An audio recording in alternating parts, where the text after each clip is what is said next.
Olá, pessoal. Já vimos problemas com equações parciais da difusão. Depois, em seguida, vimos problemas com equações parciais de Laplace. Aliás, tivemos duas, parte 1 e parte 2, para cada uma dessas equações. Então, agora vamos ver a equação da onda. Não tem grandes novidades agora na equação da onda, depois de ter visto essas outras duas equações. Vocês já vão ver por quê. As equações da difusão, já vimos que toda a parte temporal da equação da difusão era sempre a mesma coisa, aquela exponencial decrescente no tempo que vinha de uma equação de primeira ordem, a variáveis separáveis, né, para a parte em t do tempo. Agora, aqui na equação da onda, nós vamos ver agora que poderemos ter dois tipos de comportamento com relação ao tempo, temporal, vamos dizer assim. Mas a parte do espaço, tudo que a gente viu para a equação da difusão vai servir também para a equação agora da onda. Nós já vamos ver isso daí. Por isso que eu digo que não tem grandes novidades agora para apresentar para vocês. Já vimos aquelas equações lá de segunda ordem, praticamente todas as que a gente estudou já apareceram aqui nas equações parciais. Enfim, então não é nada muito complicado o que eu tenho para apresentar para vocês agora. Já dá para fazer com tudo que vocês já conhecem, que já viram das outras equações. Bom, vamos lá.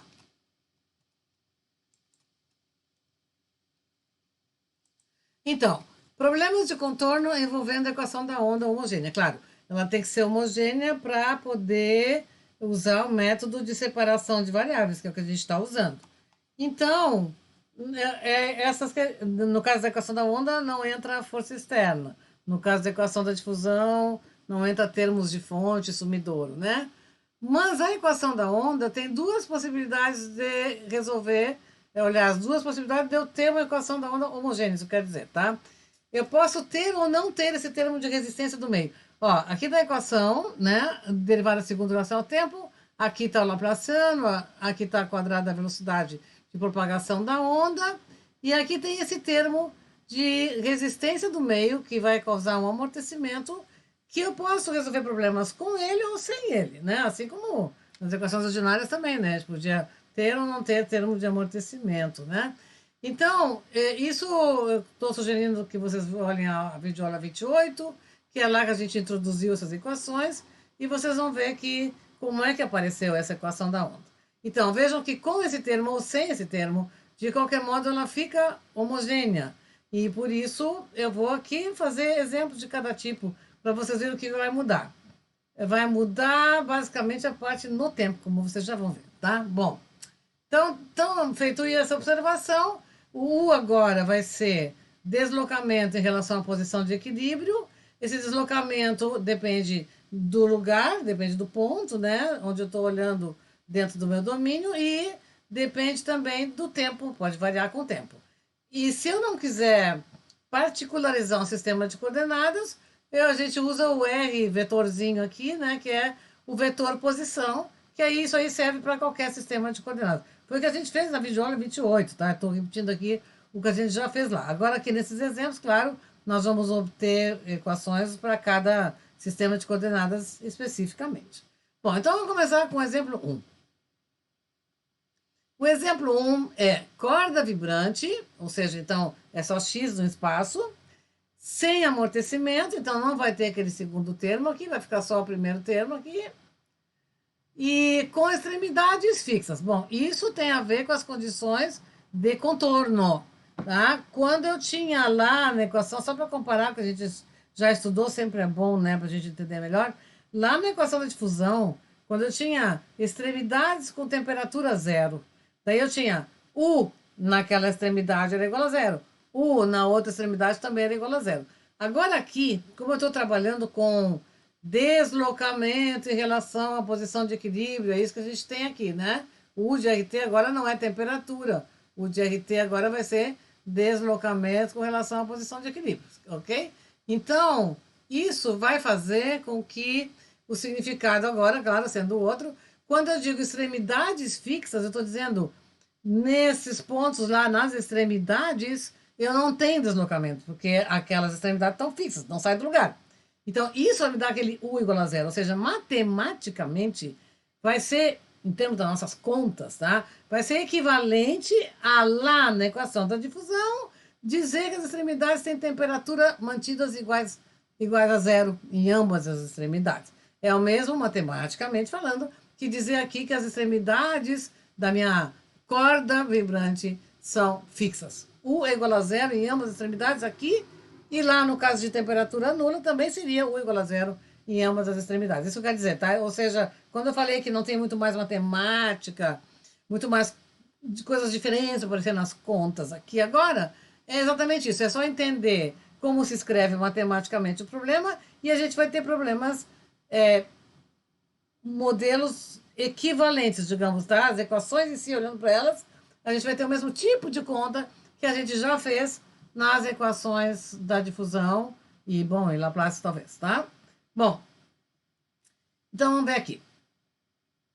Esse problema em particular, eu vou ter sem amortecimento, extremidades fixas, e aqui é para considerar uma corda de comprimento L qualquer, então bem amplo esse problema, né? Vai servir para qualquer L. Extremidades fixas é isso aqui, presas em ambas as extremidades. Considerando que não haja forças externas, eu não posso ter forças internas, senão eu não teria uma equação homogênea. Então, aquela equação que eu coloquei aqui em cima já não tem força externa, tá? Isso aqui não tem força externa. E depois aqui diz que são conhecidos os deslocamentos inicial, ou seja, em t igual a zero, no instante t igual a zero, a corda pode ter sido tirada da posição de equilíbrio, tá? Ela pode ter um deslocamento inicial. Então, isso aí é que se chama deslocamento inicial, e já vamos ver como é que se escreve isso matematicamente, onde é que entra isso, e também pode ser dada uma velocidade inicial. A velocidade inicial também seria a derivada da posição, né? Então, a derivada do deslocamento seria uma condição na derivada de U em relação ao tempo. Isso aí é que é a velocidade inicial. Não confundam com esse parâmetro aqui, V ao quadrado, que está aqui, que é a velocidade de propagação da onda. É diferente, tá? Aqui eu estou falando da velocidade de cada ponto da minha corda, assim, né? Bom, então, isso é dado por uma função também genérica aqui, V0 de x.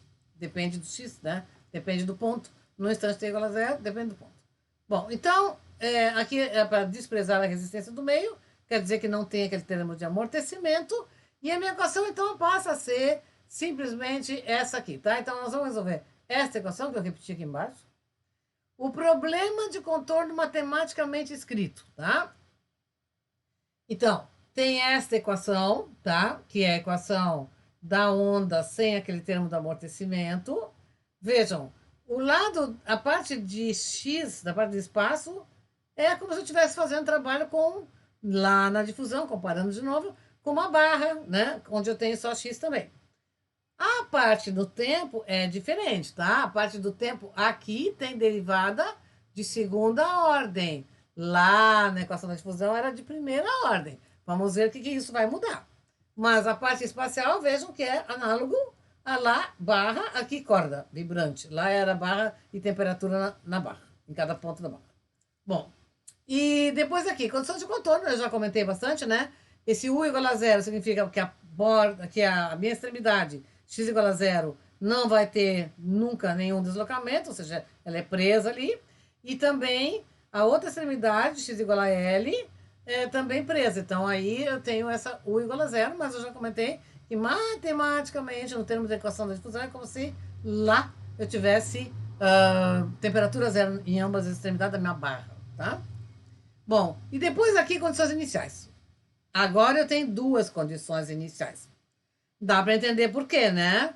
Porque a equação é de segunda ordem no tempo, certo? Então, segunda ordem no tempo, se eu estivesse trabalhando com a equação ordinária, seria duas constantes, e daí duas constantes para determinar, e lá também, quando eu tenho segunda ordem no tempo, nós tínhamos também duas condições iniciais, né? Tinha deslocamento inicial, velocidade inicial. A gente também falava disso lá, quando era a equação ordinária. Pois então, aqui é a mesma coisa, tá? Aqui é quanto que aqui tem função de x, tá? Porque é uma equação parcial. Então, no instante t igual a zero, quanto cada ponto estava longe da sua posição de equilíbrio, tá? E aqui a velocidade inicial, quanto que cada ponto, de novo, né, depende do x, tem de velocidade no instante t igual a zero. É isso que está aqui, tá? Lá na equação da difusão, voltando a comparar, lá só tem uma condição inicial, que era a distribuição inicial de temperaturas na barra. Porque, bom, eu só tinha, é uma equação de primeira ordem, aqui só tinha du dt, né? Então, faz sentido lá ter uma condição, e aqui duas. Bom, muito bem. Feito isso, tá aqui, eu vou agora resolver, vou olhar para isso aqui. Não preciso mais olhar para nada no enunciado, tá tudo aqui matematicamente escrito. O que a gente vai fazer? Vai separar as variáveis. U de xt, vou separar x de t. Tudo que depende de x vai para um lado, tudo que depende de t vai para o outro lado. Vou aplicar as condições de contorno. Vai ter um problema bem parecido com o que a gente já fez na difusão. E depois, então, eu vou, pelas condições de contorno, eu vou determinar a constante de separação, bem como a gente sempre fez. E aí, depois, com essa constante de separação já determinada, eu vou substituir na equação da parte temporal, na parte do tempo, vou resolver a parte do tempo, vou usar o princípio da superposição de soluções, tudo igual, né? Princípio da superposição de soluções, e aí eu vou ter constantes para determinar. Essas constantes determinadas usando condições iniciais, que são essas aqui. Então, o caminho é exatamente, como eu disse, o mesmo que a gente vem fazendo, com a diferença que aqui eu tenho duas condições iniciais, bom, nada muito diferente. Mas vamos lá, vamos olhar todas as etapas, está tudo aqui feito para esse problema em particular. Ok, então, o x é esse produto, substitui lá, você já sabe isso aqui, é muito barbada, né? Aqui, d2u de t2 vai ser x vezes d2t de t2, aqui d2u de x2 vai ser t vezes d2x, claro, as derivadas que sobram são derivadas ordinárias, porque aqui eu já tenho uma função de uma única variável que vai sobrar. Então, aqui separei tempo do lado esquerdo, espaço do lado direito, meu espaço é só x nesse caso, e uma constante de separação, você já sabe, pode ser lambda, pode ser menos lambda, tanto faz. Aqui eu estou fazendo lambda, de vez em quando eu mudo, para vocês verem que dá tudo na mesma, sem nenhum problema, as dificuldades são as mesmas também, isso não traz dificuldade o fato de ter lambda ou menos lambda. Bom, então, e agora a gente já sabe que essa constante de separação é determinada pelas condições de contorno do problema. É o que vamos fazer. Eu já escrevi a parte em t, que é pegar o lado esquerdo aqui e colocar igual a lambda, escrevi aqui a parte em t. Não vou resolver ainda, né? Vamos primeiro calcular o lambda pelas condições de contorno, que daí vem da parte do espaço. Muito bem, então, a parte em x, peguei o lado direito e igualei a lambda, está aqui a equação para a parte em x. E aí já vou também escrever as condições de contorno. Eu tinha u de 0t igual a 0, lembram? Isso aqui é x, já que eu estou separando as variáveis, é x de 0 vezes t de t. T de t não pode ser igual a 0, senão cai na solução trivial. Então, sobra que o x de 0 é igual a 0, que é o que está escrito aqui. Mesma maneira aqui, x em L vezes t de t, né? Igual a 0. T de t não é 0, eu já falei, porque não pode ter, se não tem solução trivial. Sobra que o x de L é igual a 0, e é isso que está escrito aqui, tá? Isso só funciona quando é igual a 0. Vocês também lembram, quando a gente fez problemas lá com condições de contorno que não eram homogêneas, não dá para dizer que daí, se eu tiver aqui, as duas não forem iguais a 0, não tem como escrever isso daqui, por exemplo, né? Aí tem que começar daquele outro jeito, com a função psi de x e tal. Bom, está lá nas aulas de equação da difusão, já foi, né? Bom, muito bem. Então aqui, isso aqui é um problema já para lá, desconhecido, né? Que já resolvemos várias vezes. Está aqui o lambda que corresponde aos autovalores, e aí as autofunções correspondentes estão aqui. Está lá na videoaula 24, faz tempo, né? Muito bem. Agora, já com lambda determinado, pega esse lambda, substituo na equação para a parte temporal. Esse lambda que está aqui, eu coloquei ele agora aqui, e é essa equação que eu escrevi aqui embaixo. Muito bem. Que agora é uma equação de segunda ordem para t maiúsculo função de t minúsculo. Não há o que discutir com relação ao sinal, que está aqui, tudo é, obviamente, positivo, está tudo ao quadrado. Então, é óbvio que a solução aqui vai ser uma combinação linear de senos e cossenos, que está aqui, tá? Então, essa é a diferença entre a equação da difusão e a equação da onda. A equação da difusão tinha exponencial decrescente na parte temporal.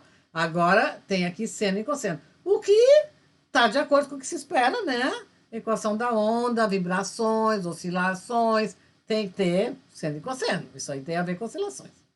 Muito bem, exponencial decrescente não oscila, né? Bom, vamos continuar. Então, agora multiplicando xn de x, que eu tenho aqui em cima, por tn de t, que eu tenho aqui, eu vou ter o n de xt. Vou usar a superposição de soluções, onde eu vou ter aqui combinação linear de todas as UNs, né? E isso, então, multiplicando, vão ter aqui b vezes c vezes cn, dá esse meu en que tá aqui, tá? Multiplico aqui o b vezes o c, agora depois o b vezes o d e vezes o cn de novo, dá então esse termo aqui, essa constante que eu chamei de Fn, e vou determinar essas constantes pelas condições iniciais, tá? Nada novo até aí, né? Nada novo, tá? Claro que a equação tem outras soluções da parte temporal, porque, bom, eu tenho uma equação de segunda ordem agora. Essa equação de segunda ordem é daquelas que a gente resolve, né? É do tipo que satisfeitas por t igual a e na RT, né? Lembra isso aqui? As mesmas equações de segunda ordem que a gente já usou aqui, tá? Então, sem problema nenhum, só que já tem o sinal bem determinado. Agora aqui, aplicando condições iniciais agora, tá? Primeira condição inicial. Quando t igual a zero, é dado por uma função aqui genérica nesse problema, o zero de x. Então, aqui, quando t igual a zero, o zero de x. Aqui, cosseno de zero é 1. Seno de zero é zero. Então, só sobrou o en vezes seno de n px sobre f, tá? Daqui, com t igual a zero, é o que deu. Simplesmente isso. Muito bem, então, posso escrever aqui, t igual a zero, é isso que a gente fez. E aí aqui, x com t igual a zero também. Agora, que eu olho para cá e, de novo, observo um conjunto ortogonal completo no intervalo 0L, que é o intervalo do meu problema mesmo. Bom, então, eu já sei como determinar esses coeficientes. São os coeficientes dessa série de Fourier-Seno. E aí, esses coeficientes vai ser a integral do numerador e denominador, né? Denominador é sempre o quadrado da norma das funções. E numerador, aqui vai a função que eu estou expandindo, tá aqui dentro, o zero de x. E o seno, que é a função aqui do meu conjunto ortogonal. Aqui vou parar aqui, porque eu não tenho essa função específica, o zero de x, então fica indicado assim. O denominador, sim, esse eu posso calcular, porque não depende da função zero de x. Dá L sobre 2, daí quando eu vou inverter para colocar aqui em cima, ficou assim a expressão do meu EN. Agora, outra condição inicial é na derivada com relação ao tempo. Então, cuidado. Tem que ir para cá, a minha U de xt, derivar e depois substituir o t por zero. Foi o que eu escrevi aqui. Deriva em relação a t e substitui t por zero. Quando eu derivar, observem que, por exemplo, o termo que tem EN vai dar seno aqui, né? E seno de 0 é 0. Então, já sei que isso aí não vai nem contribuir, certo? Então, eu já vou pegar direto essa derivada desse termo aqui, que vai dar cosseno. E, claro, essa constante aqui vai na frente, né? Quando eu derivo. Então, vai ter esse NV sobre L vezes Fn. Tá aqui, ó. NV sobre L vezes Fn. Vezes o cosseno lá, que eu já substituí. A derivada do cosseno, né? Cosseno de 0 é 1, já substituí. E aí vai o seno de NPX sobre L, que estava ali do lado. E é o mesmo conjunto ortogonal que eu já tive na primeira condição inicial. Então, de novo, mesma coisa, só que agora, cuidado, o coeficiente é tudo isso, então é tudo isso que vai junto aqui, e aqui a razão entre as duas integrais, e depois eu isolo o Fn. Então, esse NPV sobre L que estava aqui vai passar para o lado de cá, dividindo, e ainda tem uma simplificação com esse L sobre 2 do denominador, e dá essa expressão para o meu Fn. Então, Fn está aqui, En está lá, Ln com Fn substituído aqui, já tenho a solução do meu problema aqui. Agora, antes de passar para o exemplo 2, eu quero visualizar isso aqui, tá? Sempre é bom não, é importante, né? A gente saber o que fez, só tem um jeito, visualizando, tá? Então, aqui eu vou fazer o seguinte, eu vou substituir. Eu cheguei a essa conclusão, mas isso aqui tá genérico, não dá para fazer gráfico com isso, né? Aqui tá a solução, em vez de chamar de EN, FN, eu botei AN, BN aqui, né? Dá na mesma? Tá? Onde o AN é essa integral e o BN é essa integral. E agora eu vou colocar números aqui para a gente poder fazer gráfico. Então, vamos supor que a corda tenha comprimento 4. É isso que eu estou colocando aqui, comprimento 4. E inicialmente em repouso, então, a V0 de x, tá? Isso aqui era a derivada em relação ao tempo calculado no tempo zero. Vou supor que seja nula. E vamos supor que o deslocamento inicial é este aqui. Ou seja, alguém pegou essa corda e puxou ela desse jeito, tá? Ficou assim no instante t igual a zero, uma corda elástica, e depois soltou, sem velocidade inicial. Só foi solta, tá? Sem velocidade inicial. Então, deslocamento inicial é este, velocidade inicial nula. E agora eu vou substituir esse U0 e esse V0 aqui, né? Onde eu tenho V0, onde eu tenho zero. Onde tem L, eu vou colocar o valor 4, que está aqui. E onde tem só, né? O resto já está tudo substituído. L, isso mesmo, tá? Ah, tem o V ainda. E o V, eu coloquei aqui V ao quadrado igual a 1, tá? Então, esse V que vai aqui, que vem da equação diferencial, né? Esse aí a gente vai fazer igual a 1 também. Tá? Então, fazendo isso e calculando as integrais, eu estou dizendo aqui, mostra, estou deixando que vocês fazerem as integrais, óbvio, né? E aí dá essa expressão aqui, tá? O que eu fiz daí? Eu peguei essa expressão e vou fazer gráficos somando um certo número de termos. Para a gente decidir qual é o número de termos, em geral, a gente soma e vê no tempo t igual a zero o que dá, tá? Então, aqui, por exemplo, eu resolvi tentar com n, até n igual a 20, tá?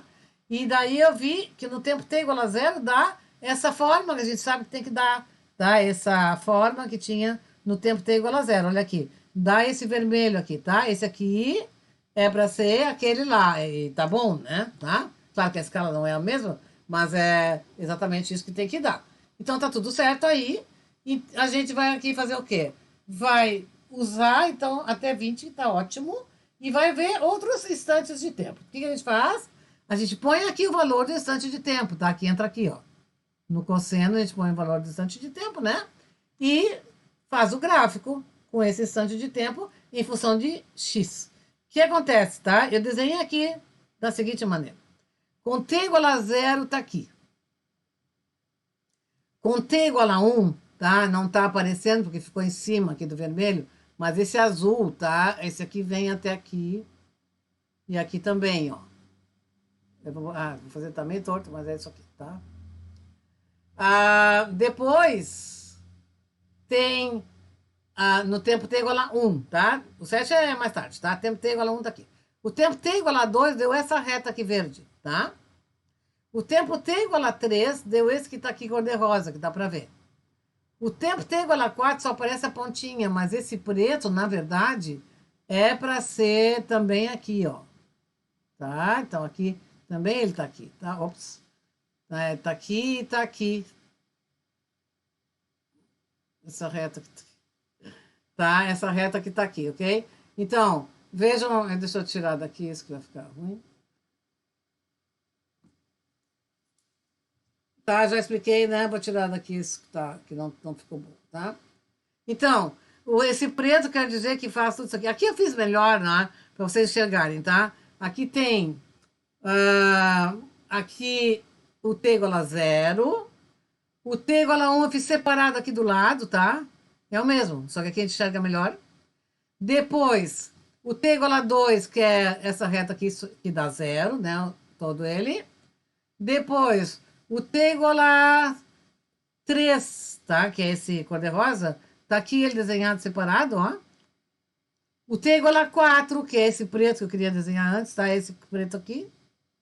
O t igual a... Agora deu. Vamos parar aqui no 4 por enquanto, tá? Então, 0, 1, 2, 3, 4. Vamos olhar aqui, ó. 0, 1 aqui no azul, 2 aqui no verde, 3 aqui no cor-de-rosa e 4. Consegue imaginar a corda fazendo isso? Muito bem. Quando chegar aqui, vai começar a voltar, tá? A corda tá vibrando, tá? Vai começar a voltar. Então, t igual a 5 é o próximo. T igual a 5 tá aqui, ó. É o mesmo onde estava o t igual a 3. É o mesmo aqui, tá? Também tá escrito aqui t igual a 5. Então, tá voltando, tá? T igual a 5. T igual a 6, eu vou passar de novo pelo 0. T igual a 7 vai estar exatamente onde estava o t igual a 1. Tá aqui. É o mesmo do 1. E t igual a 8 voltou para onde tínhamos o t igual a 0. Então, o que está acontecendo? No t igual a 8, fechou um período da oscilação. O que vai acontecer depois? Volta a descer até lá embaixo, depois volta a subir, e assim eternamente. Por quê? Porque não tem amortecimento. Então, isso aqui vai ser um vai e vem dessa corda eternamente. Período, 8. Esse período, a gente está vendo aqui pelo gráfico, mas é claro que eu posso olhar também da expressão analítica.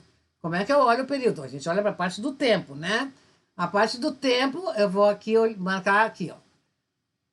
Como é que eu faço cosseno de AT, o período? É 2π por A. Aqui vai ser, quando o N for zero, que é o mais baixo aqui, né?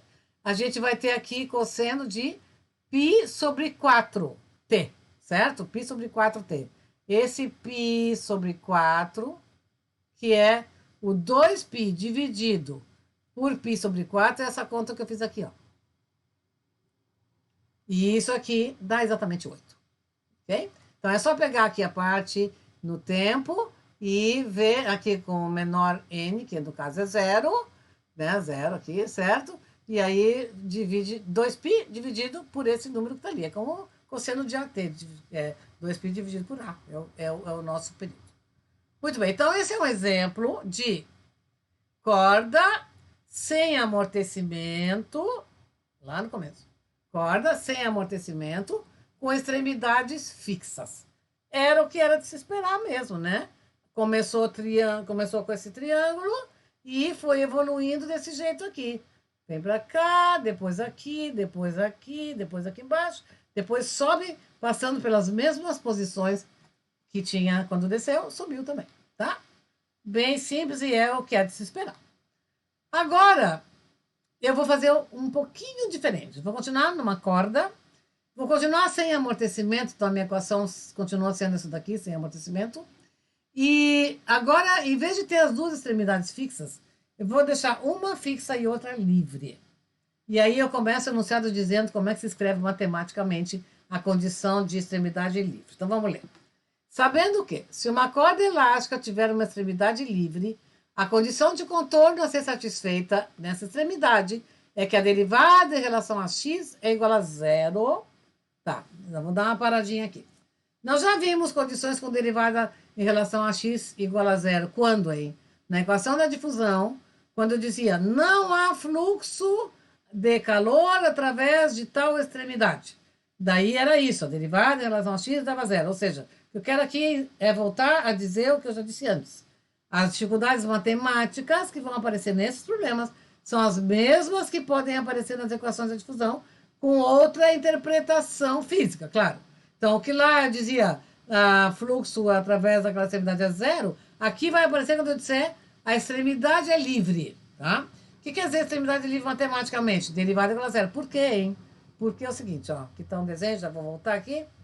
Porque se ela é livre, aqui está o máximo do deslocamento. Aqui assim, o deslocamento tem que ter um máximo nessa extremidade, onde é livre, ok? Então, por isso a derivada é zero. Bom, vou continuar lendo o enunciado. Determine o deslocamento de uma corda, comprimento dessa, agora já vem com números, tá? Extremidade x igual a zero é fixa. E a outra extremidade é livre. Então, é uma condição na própria VU e a outra na derivada. Sabendo que ela é colocada em movimento, sem velocidade inicial, então, a velocidade inicial, aquela derivada em relação ao tempo, no instante zero vai ser feita igual a zero, aquele v zero de antes é zero. E o deslocamento inicial é este aqui. Desta vez, em vez de sair com aquele formato pontiagudo que a gente fez no exemplo anterior, o deslocamento inicial, isso aqui é uma parábola, tá? É isso que vai acontecer no tempo t igual a zero. Só que não é toda a parábola, né? Essa aqui é assim, ó. Isso aqui é uma parte, é um pedaço, tá? Tá aqui, ó, até aqui, tá? A outra parte da parábola tá fora da minha corda, né? Então, é uma parábola, mas é só uma parte da parábola, é essa parte aqui. Aqui tá o máximo da parábola, que é na metade, sempre no ponto intermediário das raízes, né? X igual a zero, x igual a 20 são as raízes, o meio o vértice, né? É exatamente no 10. E é onde tem o máximo, e é isso, né? A extremidade livre significa máximo do deslocamento, tá? Bom, é para considerar V igual a 1 na equação diferencial. Ok, então vamos lá. Escrever matematicamente o problema. Aqui está a equação. Aqui estão as condições de contorno. U é zero na extremidade x igual a zero. E a derivada em relação a x na extremidade x igual a 10 é zero. Isso aqui, de novo, comparando com a difusão, seria a temperatura nessa extremidade da barra é zero e não há fluxo de calor através da outra extremidade da barra. Seria isso, tá? Bom, aqui, depois, condições iniciais. A velocidade inicial aqui é zero, tá aqui, o t é zero.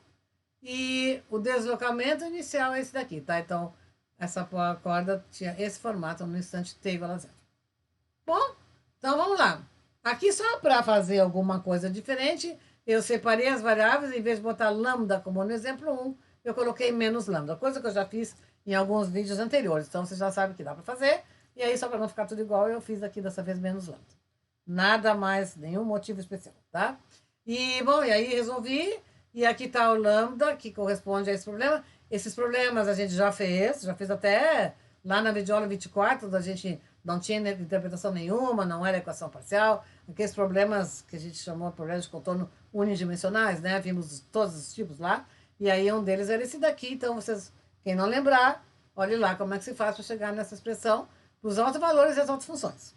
Agora, com esse autovalor, eu substituo lá na parte temporal e escrevi essa equação aqui embaixo do t de t, que de novo, como eu já disse antes, aqui não tem dúvida, com relação ao sinal, sempre vai dar alguma coisa positiva, então, porque é tudo ao quadrado, né? Então, é só escrever direto a solução, que vai ser seno e cosseno. Multiplico uma pela outra e uso o princípio da superposição de soluções, tá aqui. Sempre vai ter duas constantes aqui, é uma parte com cosseno, a parte com seno, que veio lá da parte temporal, que tem esses dois termos. E aí, a parte espacial, que está aqui, o seno de 2n mais 1 π sobre 20. Calcular esses coeficientes é usar agora condições iniciais. Primeira condição inicial eu vou usar de cara, que a derivada é zero, já simplifica aqui. Então, se a derivada é zero, eu estou dizendo que aqui a função que está sendo expandida é a função zero, e aqui eu substituí aqui em cima a nossa derivada, a derivada vai sobrar o bn, porque quando deriva esse, que fica cosseno, que daí fica esse coeficiente aqui na frente, vezes o bn e vezes o seno da parte em x, né? Conjunto ortogonal de funções, pode-se mostrar que isso aqui é um conjunto completo ortogonal de funções. E aí o coeficiente é tudo isso que está aqui, que é igual a zero, porque eu estou expandindo a função zero. Pensem numa fração onde o numerador vai ser uma integral com a função zero lá dentro, tá? E, portanto, se todo esse retângulo aqui, né, é zero, o bn é zero. Então, não tem bn na minha solução final. Aqui o bn vai ser zero, vai ter só a n. Muito bem. Então, agora eu vou usar outra condição. Quando o tempo t é igual a zero, a u tem que valer isso daqui. Aquele pedaço de parábola que eu mostrei antes, tá? Então, isso daqui, a função, tem que ser igual a n, o bn é zero, né? A n vezes, aqui, a n vezes cosseno de zero, que é 1, e vezes esse seno. Então, já está aqui. Mesmo que o bn não fosse zero, nessa condição, não entra o bn, porque eu teria seno de zero aqui, né? Que é zero. Bom, e aí aqui está a expressão para o AN, e é simplesmente essa função que eu estou expandindo aqui, é o que vem aqui, né, na integral. Aqui está a função do conjunto ortogonal, está aqui. E aí, a integral do numerador, denominador ao quadrado da norma. Bom, aí estou deixando essas contas para vocês fazerem. Vai ter uma integral de x seno de ax e a outra x ao quadrado seno de ax, tá? Tranquilo, a gente já usou essa integral em outras oportunidades. E a solução está aqui. Agora vamos ver aqui, ó. Agora vamos ver o gráfico dessas soluções, tá?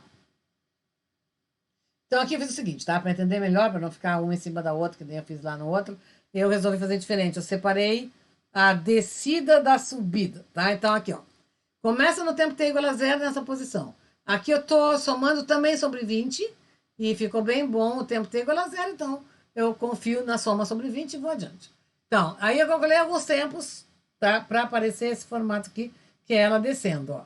Então, t igual a 0, 5, 8, 10, 12, 15, 20. E quando chega no 20, se eu continuar, 25, começa a subir, tá? E fiz separado para não ficar um em cima do outro. Então, 20, 25, 28, 30, 32, 35, 40. Qual é o período? 40. Então, desceu e subiu em t igual a 40. E como é que eu posso calcular? Já disse antes, né? Coloca n igual a zero aqui, que é o primeiro. Pega 2π e divide por π sobre 20, tá? Eu não escrevi aqui, posso escrever agora aqui, tá? Eu botei 40, esse 40, ó. 2π dividido por π sobre 20, tá? Isso aqui dá, o π cancela, fica o 40 que eu tenho aqui. Muito bem. Então, é isso que eu tenho nesse movimento, que é periódico também. É periódico como extremidade livre, mas é periódico, tá? Tem período. Agora, o terceiro problema, eu vou mudar isto. Ó. Eu vou colocar amortecimento. Com amortecimento, vocês já sabem que não é mais periódico. Vocês já estudaram antes as equações lineares homogêneas ordinárias, né? Então, a gente já sabe que sem amortecimento, periódico. Com amortecimento, não é periódico. Vamos ver se vai oscilar, como é que vai ser ou não, tá? Então, vou aqui analisar essa situação aqui. Quero calcular U de xt, uma corda vibrante, extremidades fixas, ou seja, é que nem o problema, o exemplo 1, só que lá no exemplo 1 eu vou botar o amortecimento, quero ver o efeito do amortecimento no meu exemplo 1, tá? Só que aqui, então, vou botar números diferentes, aqui a minha corda vai ter comprimento 1 e presa em ambas as extremidades, não tem força externa atuando, é conhecido, esse f de x aqui é o deslocamento inicial no tempo t igual a zero. Esse é o deslocamento inicial. E aqui é a velocidade inicial. Então, matematicamente, vai ser o seguinte. A equação agora entra com este termo de amortecimento que antes eu não tinha. Tá? É para dar alfa igual a 1/5 para esse fator de amortecimento. Aqui está dizendo que é para fazer 1/5. E o V aqui é para diz que vai fazer 1/4. Tá? Muito bem. Então, aqui eu não botei o alfa nem o V ainda, deixei aqui. Mas já sei que o x vai de 0 a 1 e eu quero calcular para qualquer tempo depois do zero. Eu quero saber como é que se comporta essa minha corda, tá? Muito bem. Então, vamos ver. Já sabemos o que nós queremos. Queremos que ela oscile, mas que vá amortecendo, né? Vamos ver se a gente consegue encontrar isso fazendo as nossas contas de matemática nas equações parciais. Claro que nós vamos conseguir, né? Então, vamos lá. Aqui está matematicamente escrito. Extremidades ambas fixas. Então, U é zero quando x é igual a zero. E U é zero também quando x é igual a 1. E aqui as condições iniciais. Quando o tempo t é igual a zero, a U vale isso aqui. E a gente usou a mesma forma também para velocidade inicial. Aqui está desenhado, então, a U de x0, tá? Aqui sim, é uma parábola até os dois, a gente tem aqui os dois vértices, desculpa, as duas raízes aqui, certo?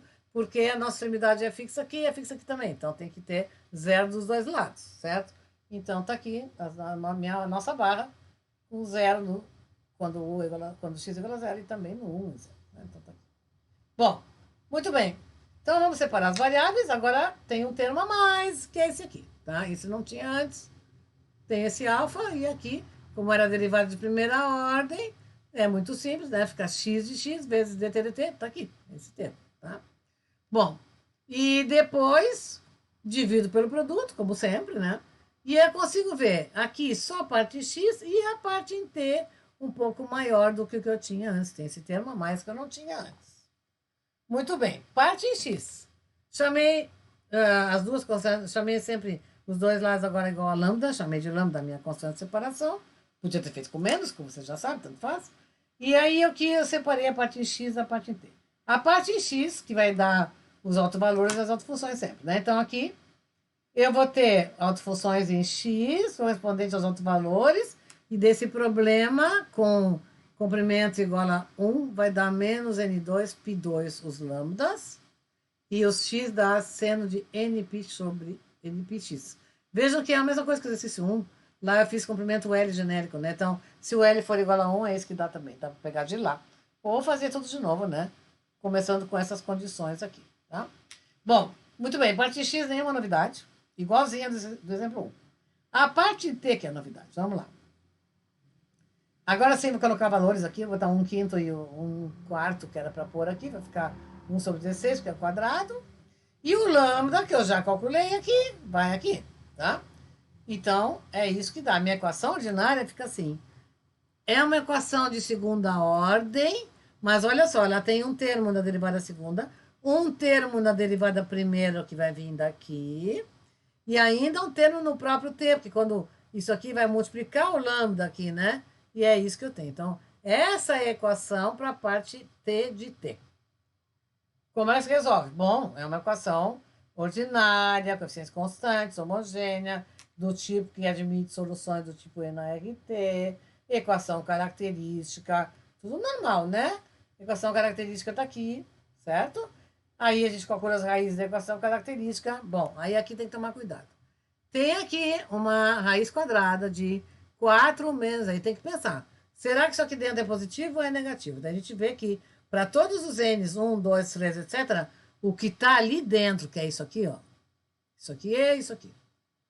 Isso que está aqui dentro, para todos os n's de interesse, isso que está aqui dentro é negativo. Ok? É menor do que zero. O 25, n ao quadrado, pi ao quadrado, passa para lá de lá, é maior do que 4, tá? Bom, então, o que eu tenho que fazer? Raiz quadrada do número negativo, imagine vocês calculando aí, usando Bhaskara numa equação, e dá aqui, digamos, raiz de menos 9. O que vocês vão fazer? Vocês vão escrever 3i, né? Aqui é a mesma coisa. Só que tem que tomar cuidado aqui, que quando eu escrevo 3i, porque eu tinha raiz de menos 9, eu fiz a raiz do 9 para escrever o 3, né? Ou seja, o que vai aqui dentro tem que mudar o sinal do que eu tinha antes, em todos os termos. O que sobra aqui dentro, quando a gente coloca o i aqui fora, aqui dentro tem que sobrar uma coisa que não é negativa. Isso aqui é positivo. Eu multipliquei por menos 1, um número negativo. Ó. Isso aqui era negativo, agora o 4 ficou com menos na frente, está aqui. E esse 25 ficou agora com mais. Eu multipliquei por menos 1. Para quê? Para que desse um número... É o mesmo raciocínio que tem, como eu disse, raiz de menos 9. Isso aqui é raiz de 9 vezes i, certo? Aí é que sai o 3, né? Então tem que trocar o sinal do que tem aqui dentro e daí botar o i aqui fora, tá? Então isso tem que cuidar. Sempre que eu tenho alguma letrinha, tem que cuidar, tem que colocar ali, trocar o sinal do que tem lá dentro. Bom, então é isso. E aí a minha solução vai ser o quê? Ó, essa duas raízes que tem parte real menos 1 sobre 10 e parte imaginária essa raiz quadrada. Então, lembram lá das equações ordinárias? Vai aqui o n a menos t sobre 10 por causa desse menos 1 sobre 10. Tá? Isso aqui vem a ter com isto. E isso que está aqui é o cosseno e o seno que ainda sobram, né? Isso aqui é isso que eu tenho aqui, tá? Só que a raiz quadrada do 400 eu escrevi 20. Já fiz a raiz quadrada e deixei do numerador indicado ali, tá? Então, essa é a parte t de t. E isso aqui muda quando eu tenho um termo de amortecimento. Todos os problemas da questão da onda que tiverem amortecimento vão ter isto tudo. Uma exponencial lá fora e ainda sendo e cosseno aqui dentro. Muito bem, agora é tudo igual de novo como antes. Multiplica isso pela parte em x, que está aqui, seno de n x está aqui, tá? Que é o que eu tinha aqui em cima, né? Multipliquei aqui por esse termo. E usei o princípio da superposição de soluções, que vai me dar constantes para determinar daqui a pouquinho, já vou terminar. Tem então a n, bn aqui. A exponencial n a menos t sobre 10, essa daqui está aqui. E aqui dentro, então, as novas constantes que eu vou ter que calcular o valor usando o que nós vamos agora usar, as condições iniciais, e nós vamos ver que nós vamos recair em série de Fourier. E aqui eu deixei escrito seno de ômega n, para não estar colocando aquela raiz quadrada, mas daí aqui dentro, depois eu digo que o ômega n ao quadrado é aquele 25, n2 é o que estava dentro da raiz quadrada aqui. Muito bem. Agora, condições iniciais. O de x0, x que multiplica com menos x. Então, x que multiplica com menos x é isto aqui quando t igual a 0. Quando t igual a 0, n a menos t sobre 10 é n a 0, que é 1. Quando t igual a 0, cosseno de 0 é 1. Tá aqui o an, cosseno de 0, que é 1. E depois aqui o bn não vai, porque o seno de 0 é 0, tá? Então, ficou isso que eu tenho aqui. Isso que eu tenho aqui não tem problema, né? A gente reconhece aqui o nosso conjunto ortogonal. A n simplesmente são os coeficientes de Fourier da série de Fourier seno desta função, que é o que vai aqui dentro, né? Que está sendo expandida aqui. O conjunto ortogonal tem essa função aqui do lado e faz essa integral e no denominador o quadrado da norma das funções. Então, sem problema nenhum, achamos o AN, que é isso aqui. E agora, outra condição inicial tem que tomar cuidado, porque a outra é a derivada. A derivada com relação ao tempo, calculada no tempo t igual a 0. Cuidado aqui, porque tem exponencial.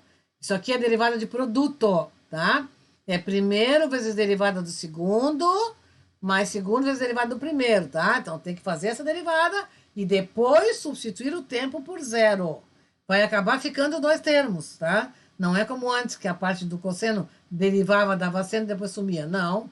Agora aqui vai ficar ainda essa expressão que tem o AN e o BN.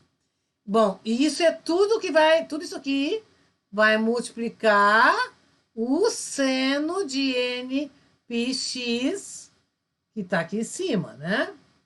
O seno de nπx está aqui em cima, aqui. Certo? Então, isso vai aqui.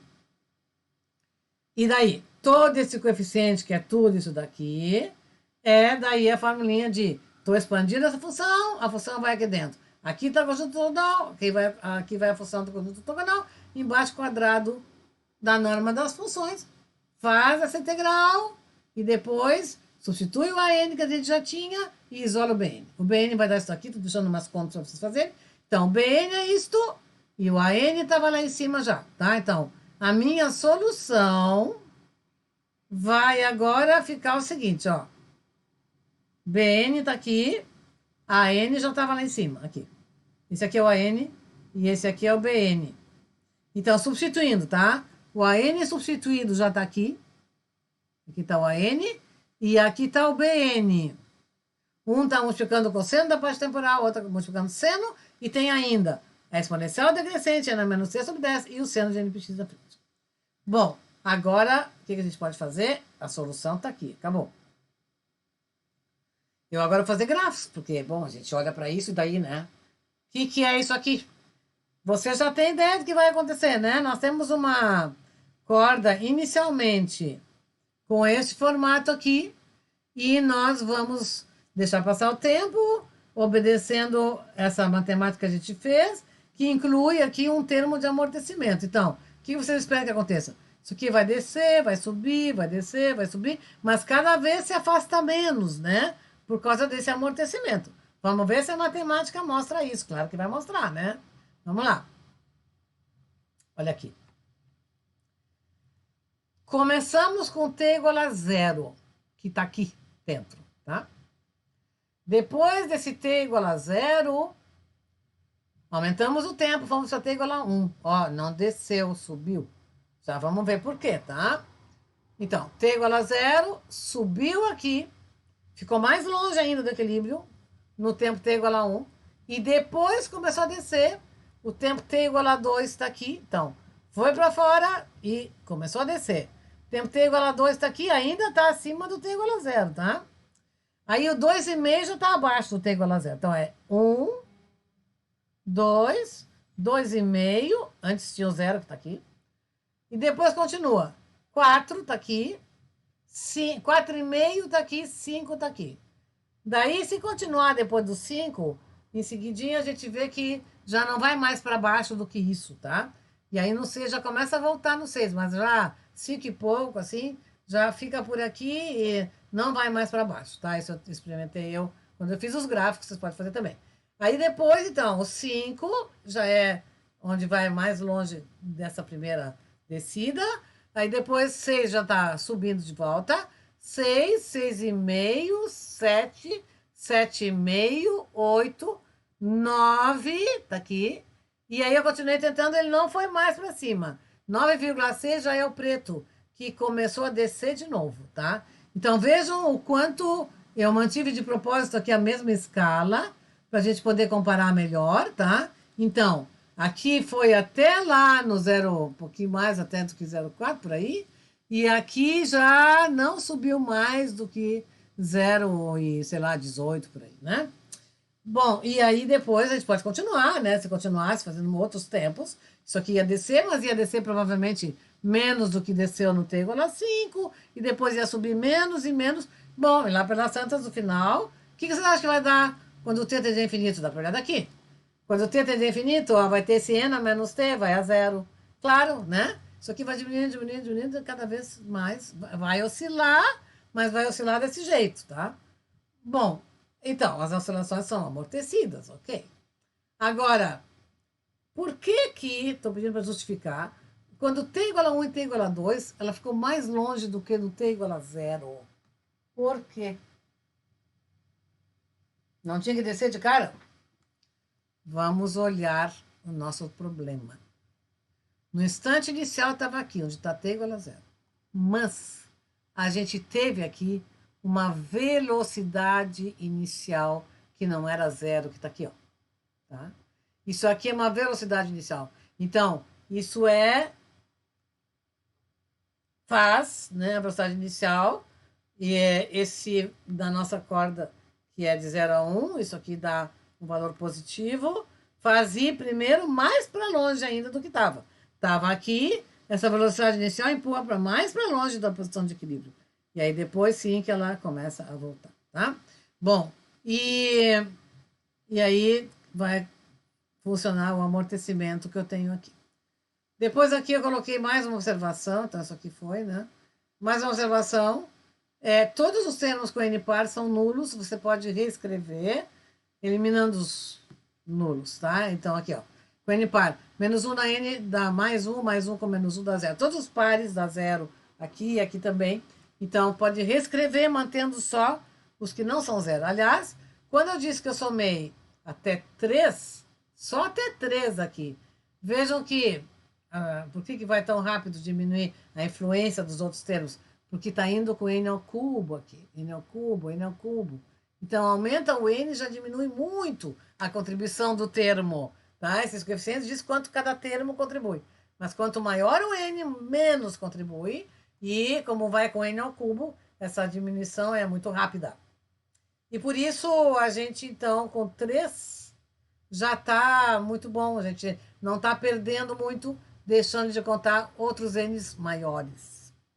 E aqui vocês podem ter, o que eu queria observar ainda, se eu somei até 3, mas levando em consideração que os pares são todos nulos, na verdade eu só somei sobre N igual a 1, e depois o N igual a 2 dava 0, né? E o N igual a 3. Então eu só somei 2 termos, na verdade. Tá?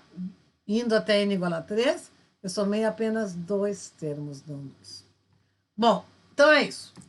Agora eu coloquei aqui um exemplo 4 que eu dei a resposta para vocês fazerem, que é uma membrana quadrada. Então aqui já vai ter mais variáveis espaço. Vai ter 2 variáveis no espaço, que é o x e o y, além do tempo, tá? Então aqui vai ser um problema parecido com o que a gente já fez, separando o tempo do espaço primeiro, e depois dentro do espaço separar em 2 partes. Não vai ter nada novo aparecendo, como eu já falei, nos problemas com a equação da onda na parte espacial, que vai ser igual a várias outras que poderão aparecer na equação da difusão. A equação da difusão e da onda tem as mesmas contas matemáticas, digamos, né, para fazer quando a gente vai resolver o problema. Claro que tem que interpretar cada um de um jeito diferente, né, porque a física é diferente. Mas o modelo matemático é o mesmo, né? E então aqui vocês podem perfeitamente fazer resolver esse problema aqui da membrana vibrante quadrada para treinar. E tá aqui, a resposta tá aqui, tá? Já dei a resposta. Vocês vão ter de novo série dupla, como já aconteceu aqui conosco, né? Pelo mesmo motivo. A diferença sempre é na parte espacial, que vai ter seno, cosseno, certamente, às vezes só seno, né? Pode acontecer de termo em cosseno se anular, ou o contrário. Aqui no caso tem só seno. E se tivesse amortecimento, que não é o caso aqui, se tivesse amortecimento, já teria aquela exponencial decrescente na frente. Nós já vimos de onde é que veio. Bom, então, aqui encerra essa videoaula sobre a equação da onda. E com isso, eu já dou por encerrado, então, o nosso estudo das equações parciais, que fazem parte desse curso. Espero que vocês tenham entendido esse vídeo, como espero também que vocês tenham entendido todo o nosso curso à distância, né? Que fomos obrigados a adotar, mas pelo que eu percebo, assim, de alguns retornos que eu tenho tido, acho que teve um bom resultado. Então, desejo a vocês um bom estudo. E esses vídeos, como ficam aí, tem uma vantagem, né? Vocês sempre podem vê-los quantas vezes for necessários e retornar para eles até mesmo depois de passar na nossa disciplina, né? Bom, então, bons estudos, ainda temos algumas provas, algumas coisas para fazer, né? Mas de videoaula, essa é a última. Ok? Então, bom trabalho para vocês.